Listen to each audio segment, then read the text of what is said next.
After completing their mission in space, the Guardians of the Globe returned to challenge their daily lives, fighting the villains that kept popping up in the city. Because they were busy with that, Goku took charge of training them at Cecil's facilities whenever he could, since they still had to be ready for future encounters with the Viltrumites. The person he spent the most time with during the training sessions was Mark, who looked for a slot in his day-to-day schedule to train alongside Goku and his father, because he was making a lot of progress. In fact, at that very instant, they were having a training bout inside the facility, comparing Mark's strength with that of his father. "Come on, Mark, concentrate! Don't waste energy on wide movements if you can already use your speed to land more hits." "That's what I'm trying, not to overthink, and to move more when I attack." "You've improved quite a bit. It's not so easy for me to read you anymore, but you still need more before you can seriously drive me back." "Then I guess we're headed in the right direction."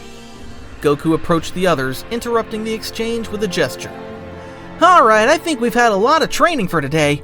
I wouldn't like you to end up breaking the room again, and making Cecil repair it like last time." "Technically, that time you were the one who blew out a wall with a Kamehameha." "Haha, right." While the three of them sat down to rest, Mark lay back on the metal floor, breathing heavily but with a proud smile. "A fight like that would have landed me in the hospital before. Now I'm just exhausted. I feel like I'm finally doing things right." "Exactly, Mark. And you're using it to protect, and that's what counts." "That shows your growth. You're getting closer and closer to understanding true control of your power." Mark closed his eyes in relief. His mind drifted to Amber, his mother, and his friends. Everything seemed to be getting back on track. He handled Cecil's missions, stopped robberies, helped with rescues, even shared some missions with Eve. His relationship with Amber also seemed to be improving, finding time for her to talk, laugh, to live like a normal young couple, even if it was in between training and fights. But, as always happens in a hero's life, calm is nothing more than the prelude to the storm. After finishing that day's training, Mark thought about doing something more than just fighting for once, going out with his girlfriend. Despite the constant training, the missions with the Guardians of the Globe, and the strategic talks with Cecil, Mark wanted time to get his humanity back. That particular afternoon, the sky was clear. The training with Goku and his father had ended early, and for once Mark had no urgent alert on his communicator. After stopping by his house, Mark dressed in civilian clothes, wearing a light jacket and jeans, only to then head straight to Amber's apartment door with a smile. Amber opened the door with a relaxed smile, dressed in casual clothes with her hair down and an expression of relief. "Ready for us to finally have a date with no cosmic interference?" "Is this a trap? Or did you already defeat every alien in the universe, so now you can give me a whole afternoon?" "I won't promise that my communicator won't ring, but at least today you're my top priority." "That sounds good to me." After that comment, Amber closed the door behind her and took Mark's hand. They walked through the city streets like any normal couple, ate ice cream, strolled through the park, and even took silly photos in front of a fountain that used to be the meeting point for their college group. "I can see something different in you. It shows that you're more at peace with yourself. Though to me, you're still the same clumsy boy I fell in love with." "Thanks. Truth is, my buddy Goku has a lot to do with that. He is different. He doesn't fight out of duty. He does it because he loves surpassing himself, but without losing his humanity. He's helped me see I don't have to carry the world on my shoulders alone."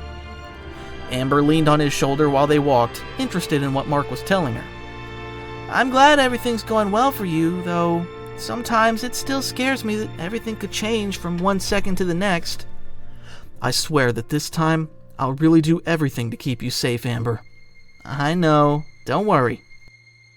But just when it seemed the afternoon would end with a quiet dinner, a figure descended from the sky at brutal speed, causing nearby cars to overturn from the shockwave. A woman floated in front of them, pale skin, black hair, and the classic Viltrumite armor. Her presence radiated power, and her gaze was as sharp as blades. "Mark Grayson." Mark immediately went on guard, placing himself between Amber and the Viltrumite. His expression shifted from surprise to distrust in seconds. "You're a Viltrumite? What do you want?" "My name is Anissa. I came to evaluate your progress, and if necessary, to force your compliance. You've been soft, Mark. Ridiculously soft, like your father." "Mark?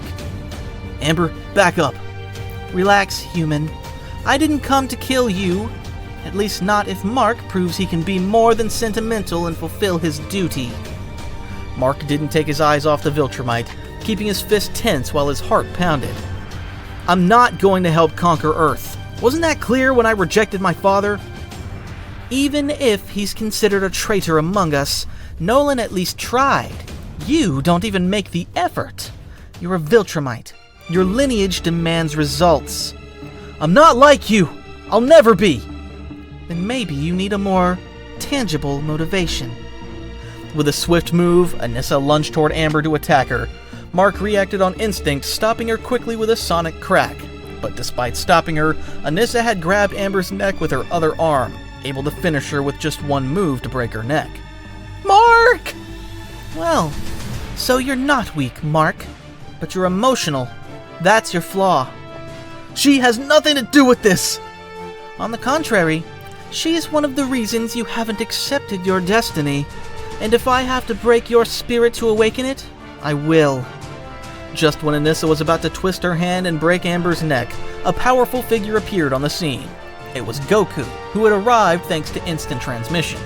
Goku firmly grabbed Anissa's arm, forcing her to release Amber while wearing an unusually serious expression. I don't think that's going to happen. Anissa stepped back at the pressure. It felt like an invisible wave that forced her to be cautious. Amber felt more relieved to be safe, breathing a little fast after being grabbed like that. Is that Goku? Yes. And you're safe. Goku turned to Amber and Mark, briefly smiling. Everything's alright now. Stay with Mark. I'll take care of this part. And who the hell are you? I'm someone who hates seeing force used to threaten. I was training when I felt your energy. It was too obvious that your level was above that of several heroes on Earth. Whatever. You don't know who you're messing with, stranger. I don't need to know. If you mess with my friends, you'll deal with me. With absolute calm, Goku positioned himself in front of Anissa to challenge her. The ground around them trembled slightly as he raised his ki a bit, though Goku's mere presence already destabilized the surroundings. Interesting. Very well, foreigner. If you want to fight for him, then we'll fight. I have no problem with that. But first, there's something you need to understand.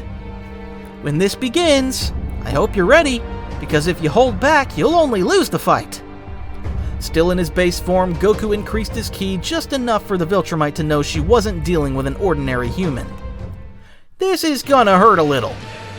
What are you talking? Without warning, Goku vanished in an instant and appeared in front of the Viltrumite, slamming his fist into Anissa's abdomen with titanic force, making her spit a lot from the pain. The Viltrumite shot away like a cannonball from the impact, crossing several kilometers of urban and mountainous landscape in less than a second. Her body opened furrows in the sky as though she were a deflected meteor, until she finally crashed against a distant mountain range, making the ground rumble. What was that? He sent her flying with a single hit? Take her somewhere safe, Mark, and make sure Cecil hears about this. I'll handle this fight so there are no casualties. Understood. Let's go, Amber.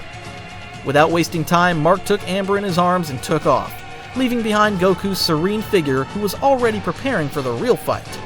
On the other hand, among the mountain debris, Anissa got up. Her face was bruised and part of her suit was torn, but her eyes reflected fury rather than fear. She couldn't believe there was a being capable of doing that to a Viltrumite, who were supposed to be superior beings. That bastard! What the hell is he? While the Viltrumite was wondering that, Goku quickly flew to the spot, landing gently on a nearby rock, arms crossed, and wearing a more neutral expression. Good! Here we can fight without worrying about destroying houses or hurting innocents. You broke a couple of my ribs with one hit. No one, not even an elite Viltrumite, has done that. Then I guess I'm the exception. But I still haven't shown anything serious. Want to surrender now? I don't need mercy. Fight! With a roar of rage, Anissa launched herself like an arrow at Goku, unleashing a rain of fast, devastating blows, showing her violent intentions toward him. Her fist hit Goku's body with power enough to destroy a building with each impact, but the Saiyan didn't even flinch. Is that all? Surprised, Anissa stepped back while her breathing grew ragged. She had never fought someone who could absorb her attacks without even blinking. How? Why won't you move? I'm hitting you with all my strength! Maybe because you lack strength. Damn you! Viltrumites are the strongest warriors in the galaxy! The Viltrumite launched herself again at full speed, spinning in mid-flight to hit him from above with a descending kick. But Goku caught her with one hand, holding her leg in the air. You're strong. Very strong for this planet, in fact. But you're far below what you could become if you keep following this path. After saying that, Goku gripped Anissa's leg tightly and hurled her toward the ground, smashing her against the mountain with a force that split the rock in two. Before she could get up, Goku was already in front of her. Do you know what your problem is? What?